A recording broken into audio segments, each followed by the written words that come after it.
Evangelho, terça-feira da quinta semana do tempo pascal. O Senhor esteja convosco, Ele está no meio de nós. Proclamação do Evangelho de Jesus Cristo, segundo São João. Glória a vós, Senhor. Naquele tempo disse Jesus a seus discípulos: Deixo-vos a paz, a minha paz vos dou. Mas não a dou como o mundo. Não se perturbe nem se intimide o vosso coração. Ouvistes que eu vos disse: Vou, mas voltarei a vós. Se me amasseis, ficarias alegres, porque vou para o Pai, pois o Pai é maior do que eu. Disse-vos isto agora, antes que aconteça, para que quando acontecer, vós acrediteis. Já não falarei muito convosco, pois o chefe deste mundo vem. Ele não tem poder sobre mim, mas para que o mundo reconheça que eu amo o Pai, eu procedo conforme o Pai me ordenou. Palavra da salvação. Glória a vós, Senhor. Terça-feira da quinta semana do tempo pascal, em nome do Pai, do Filho e do Espírito Santo. Amém. Queridos irmãos e irmãs, a Santa Liturgia nos dá a graça de permanecermos no 14º capítulo do Evangelho de São João. Ontem ouvimos o Senhor nos dizer: quem não me ama, não guarda minhas palavras, e a palavra que ouvis não é minha, mas do Pai que me enviou. E ainda, se alguém me ama, guarda minha palavra, e o meu Pai o amará, e a ele viremos, e nele estabeleceremos morada. O testemunho do nosso amor ao Senhor está na abertura do coração para acolher a sua palavra e para guardá-la, ou seja, para colocá-la em prática, escutar e praticar. Ou seja, ouvir reconhecendo que aquilo que o Senhor nos entrega é um tesouro, reconhecendo isso, obviamente a nossa condição de pobreza e a riqueza que Deus nos oferece, e depois escolhendo essa riqueza, escolhendo praticá-la, escolhendo viver segundo aquilo que o Senhor nos propõe. Nisso estará a nossa aliança com Ele. E a ação do Espírito Santo, que Ele enviará, o Paráclito, Ele virá para não apenas recordar as palavras. Então a obra do Espírito, ontem nós vimos, se realiza na perseverança. Digamos que a excelência desse ato de ouvir e colocar em prática é perseverar, é permanecer nele. E isso é a obra de Deus. Se os ouvidos que se abrem é a obra de Deus, se o Senhor nos entrega a sua palavra como dom e tesouro, ouvir e praticar já são duas ações mediadas pelo próprio Deus. Então, perseverar é a obra do Espírito Santo, também é a ação do próprio Deus em nós. Deus está muito decidido a não te perder, não é verdade? Já percebeu isso? A decisão de coração que Ele tem de vir ao teu encontro e não te deixar sozinho e distante? Ah, rapaz, não tem dificuldade ou momento nessa vida em que o teu Senhor não queira estar contigo, não queira dividir contigo. Em todos os momentos Ele quer ser a sua inspiração.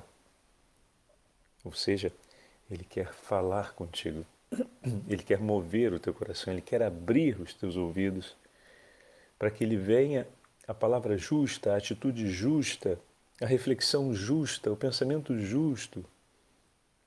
Então Ele quer ser a sua inspiração.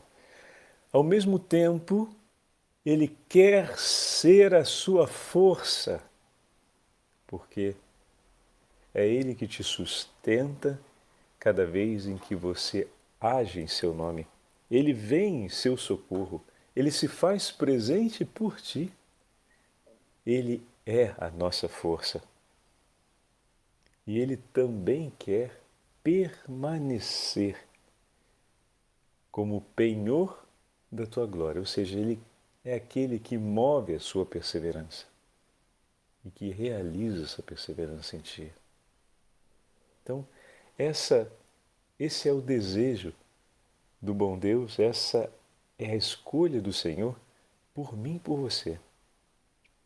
Por isso, hoje no Evangelho nós estamos ouvindo: deixo-vos a paz. Bom, é uma saudação e ao mesmo tempo uma despedida muito usada pelos judeus, que compreende de fato uma saudação corporal. A felicidade perfeita e a salvação trazida pelo Messias é aquela que estabelece a autêntica e definitiva paz. Dizer: deixo-vos a paz, a minha paz vos dou, não vou-la dou como o mundo dá, é uma forma de declarar que a paz que o Senhor nos concede não é a paz que estabelece aquela certeza de uma vida fora dos conflitos e na presença de Deus. Mas aqui é a verdadeira vida na presença de Deus que só o Messias, só o Filho de Deus pode nos levar a ter. Essa é a paz que nasce do acolhimento do Filho de Deus e da obra do Espírito Santo que se move em nós.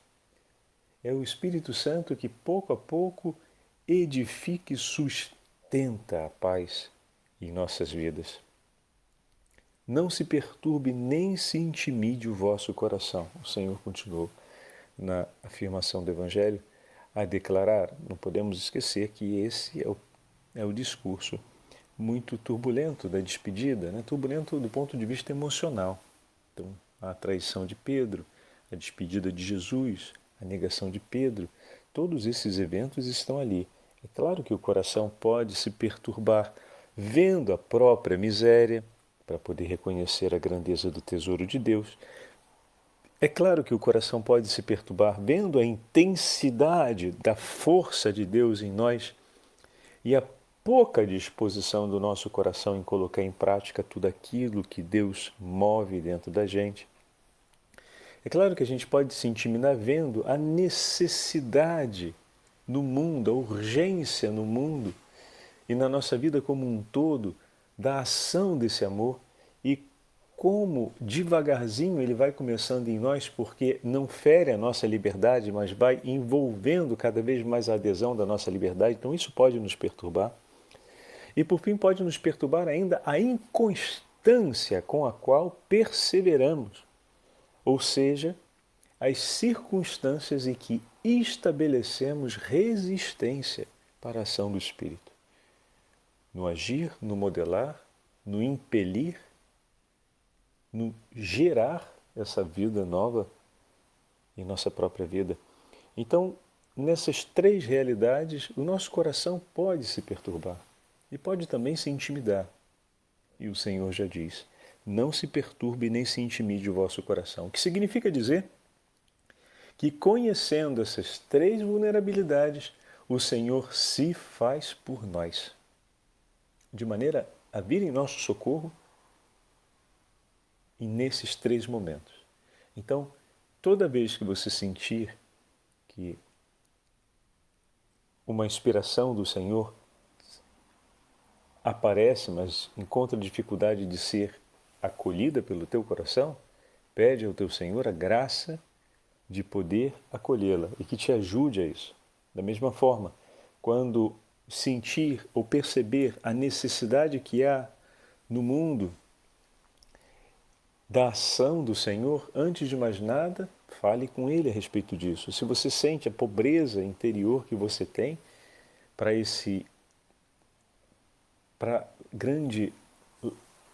a grandeza do amor de Deus, fale ao Senhor sobre isso e peça que Ele alargue o seu coração. Da mesma forma, em relação à perseverança, quando parece mais difícil perseverar, pede a Ele que te ajude a perseverar, que te ajude a de fato romper com todo o pecado e com todas as amarras. Peça a Ele a contrição perfeita, ao invés de desanimar e de dizer que a santidade é para poucos, ou a santidade é para alguns, ou fazer troça de que a santidade, não, isso não é para mim, não. Rapaz, como assim não é para você? Esse é o tesouro maior da tua vida. É o mandamento do Senhor para a gente, sede santo como o vosso Pai é santo. E Ele está disposto a isso, o céu está disposto para isso. E a gente às vezes fala, não, não, não, isso não é para mim, não. Mas como não é? É sim. Então, ao invés de baixar o sarrafo do salto, deixa o sarrafo na altura que Deus colocou e vamos pedir a Ele, Senhor, me prepara para saltar mais alto. Eu quero saltar mais alto, me ajuda. Me ajuda. Eu quero ser santo. Vós ouvistes o que vos disse. Vou e retorno a vós. Se me amasseis, ficarias alegres, por eu ir para o Pai. É verdade. A alegria do nosso coração, seguindo as palavras de São João Batista, deve ser a alegria do coração do esposo. Ele é o amigo do esposo. Ele se alegra com a alegria de seu amigo, em ver a sua esposa bela e se preocupa em prepará-la sempre bela para a chegada do noivo, seu amigo. Então essas palavras de São João Batista inspiram o coração do cristão. Ele é aquele que se alegra por tudo aquilo que é de Cristo. Uma alegria que tem que estar sempre presente no nosso coração, meus irmãos, são as alegrias do coração do Senhor. E como a gente vê isso, Padre Fábio? Quando a gente percebe tudo aquilo que o Senhor nos faz ver, que são alegrias para Ele. Uma pessoa que conseguiu rezar um pouco mais, um pecador que não caiu tão facilmente em pecado. Quando vemos um ato de bondade, um ato de gentileza, um ato de misericórdia. Quando vemos ainda um ato de violência, mas ao invés do nosso coração se impelir com mais violência ou tentar justificar aquela violência por alguma razão, o nosso coração prova sofrimento e dor, seja pela vítima, seja por aquele que foi violento e que acabou por isso escolhendo a morte contra o seu irmão, ou seja, escolhendo a ausência de amor contra o seu irmão. Seja por um, seja por outro, o coração se alegra. Ou melhor, o coração não se alegra, mas o coração percebe essas duas realidades e sofre por elas. Ali tem algo. Ali tem a nossa alegria no Senhor por saber que Ele está em nós. A alegria de sentir que os sentimentos do nosso coração estão se tornando como os sentimentos do coração do Senhor. E tudo aquilo que é alegria para o Senhor deve ser alegria também para os seus discípulos. E depois o Senhor então continua dizendo, já vos disse agora todas essas coisas para que quando elas aconteçam, vocês acreditem. Então o Senhor está anunciando, tudo aquilo que vai acontecer, Ele está antecipando, não para causar angústia no coração dos discípulos, Ele antecipa para que o coração deles possa se preparar. Saber as coisas com antecedência não é para lançar a gente no abismo da angústia, mas é para que a gente possa entender que a vida tem seu ritmo, Deus tem os seus planos e dispôs os seus planos na ordem do nosso bem. Então que o testemunho de Cristo que anuncia a eles tudo aquilo que está por vir, seja para fortalecer o vigor de seus corações, não apenas na confiança, mas na intrepidez de colocar-se por Ele. Um coração que permanece firme, que conhecendo a verdade, o anúncio da verdade, firma os pés bem firmes no chão e permanece de pé. São Columba Marmion escreve em um de seus textos, falando sobre o Evangelho de hoje, a respeito da entrega da paz que o Senhor faz. É muito delicado o texto. E veja, nós estamos... Columba Marmion não, São Columbano. Perdoem-me, me enganei. Então nós estamos no 560, só para a gente entender como é que certos fenômenos da experiência humana nos acompanham há muitos séculos. E a palavra de sabedoria desse monge que educa os seus monges a vida cotidiana na perseverança do amor a Cristo. Ele escreve assim, São Columbano: Moisés escreveu na lei, Deus fez o homem à sua imagem e semelhança. Bom, cabe-nos refletir para o nosso Deus e nosso Pai a imagem da sua santidade. Cabe-nos refletir para o nosso Deus e nosso Pai a imagem da sua santidade. Ele fez a sua imagem e semelhança, então o que cabe a nós? Refletir. Se é imagem e semelhança, a gente tem que ter o reflexo da santidade de Deus presente na nossa vida. Então ele começa dessa premissa, olha só. Para que não sejamos pintores de uma imagem diferente e não escrevamos em nós a imagem do orgulho ao invés da imagem de Deus. Deixemo-nos então que o próprio Cristo pinte em nós a sua imagem. E ele fê-lo quando disse: deixo-vos a paz, dou-vos a minha paz. Aí ele fala, bom, se nós somos a imagem e semelhança de Deus, é preciso que reflitamos a sua santidade. Agora, para que não venhamos, uma vez que nós somos atores sobre a nossa própria vida, né? Quem toma a minha vida nas mãos sou eu. E o que eu faço disso? Eu a entrego nas mãos do meu Senhor. Se eu tomo a minha vida nas minhas mãos, eu sou pintor dessa obra, ou seja, eu participo dessa obra. E ele então diz, para que eu não seja um pintor que venha a pintar uma imagem diferente daquela que eu estou chamado a ser, a imagem e semelhança de Deus, e dessa forma não reflita a santidade e acabe arruinando com tudo, é preciso que eu deixe Cristo. E qual é a ruína? É pintar a imagem do orgulho, né? Então, é preciso que eu deixe que Cristo pinte em nós a sua própria imagem, esse autorretrato, né? E ele, então, o fez dizendo, eu vos dou a paz, eu vos deixo a paz, eu vos dou a minha paz. Ele usa agora a saudação para fazer esse marco, né? Quando ele disse, e o Senhor o fez, quando nos concedeu a sua paz. A paz, ela foi concedida e ela é um acontecimento enquanto obra do Espírito Santo, como nós vimos, né? Então, São Columbano está dizendo, bom, o Senhor já tomou nas mãos os pincéis, ele já tomou nas mãos as tintas e já colocou a moldura no cavalete por meio do batismo. Agora é mãos à obra, é trabalhar. Então, vamos lá. Mas de que nos serve saber que essa paz é boa se nós não cuidamos dela? Então, significa dizer que o Senhor já tomou mão desse trabalho por meio da paz. Mas de que serve saber se ela é boa se nós não cuidamos dela? É que ele volta de novo à dinâmica. Não é que desse momento em diante você cruza os braços e fica olhando o outro pintor trabalhar sobre a tela, né? Você e ele, juntos. Porque ele trabalha sobre uma realidade que é sua, nas suas mãos, e você entrega nas mãos dele e diz, pinta, Senhor. Que seja aqui a sua mão a definir a imagem perfeita. E aí ele pode dizer, muito bem, então pega aquilo dali, pega isso daqui, faz assim, faz assado. Os pintores na antiguidade muitas vezes entregavam aos seus alunos a montagem da obra, o que significa dizer que ele fazia todo o esboço da obra e os extratos de tinta mais básicos, ou seja, a distribuição da tinta bruta, digamos assim, sobre a tela, ela era feita muitas vezes pelos artistas da escola. E depois o mestre vinha para fazer a complementação da obra, ou seja, para dar a definição do vulto, a intensidade final das cores.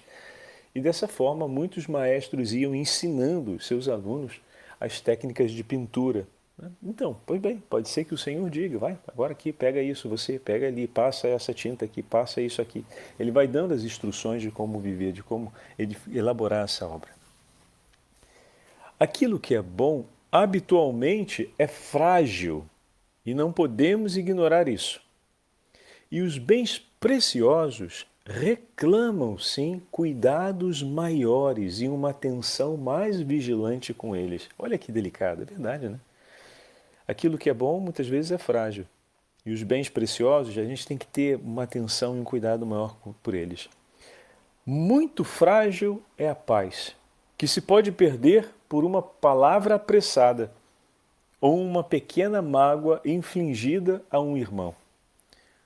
Ora, nada agrada mais aos homens do que falar a despropósito e ocupar-se do que não lhes diz respeito, proferindo discursos vãos e criticando os que estão ausentes numa conversa. E isso precisamos reconhecer e estar atentos.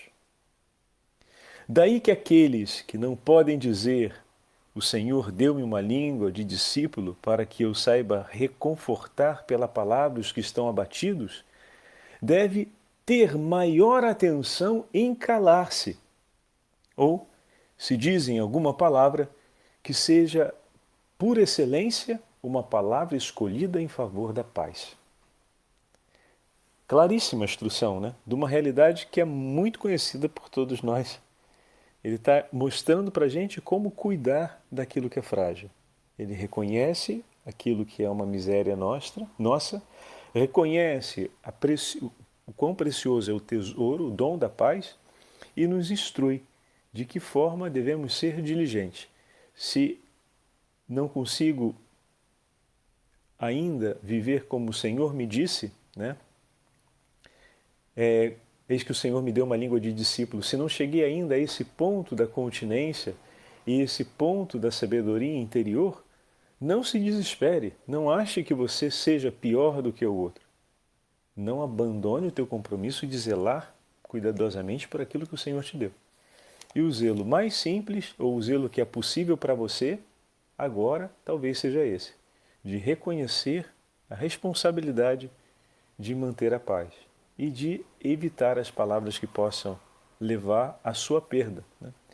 Se eu não posso, vamos dizer assim, se eu não consigo proteger melhor, ao menos não irei expor para que venha a ser vilipendiada mais facilmente por aqueles que não querem o bem das coisas de Deus. Percebem? É um ensinamento muito, muito rico. E com essas palavras, São Columbano instruía os seus monges a viver os tesouros de Deus. Peçamos que Nossa Senhora nos acompanhe, ela que é a medianeira de todas as graças, ela que tem nas mãos todos os tesouros de Deus a serem distribuídos, ela que tomou-nos nas mãos para que pudéssemos ser obras benditas aos olhos do Pai, conforme o Pai desejou. Que a Beatíssima Virgem Maria cuide de nós e nos acompanhe e possa nos levar sempre a estarmos diante de seu Filho, atento às suas palavras, para agirmos segundo a sua vontade e o seu coração. O Senhor esteja convosco, Ele está no meio de nós. Pela intercessão da Beatíssima Virgem Maria, de São Columbano Abade, abençoe-vos o Deus Todo-Poderoso, Pai, Filho e Espírito Santo. Amém.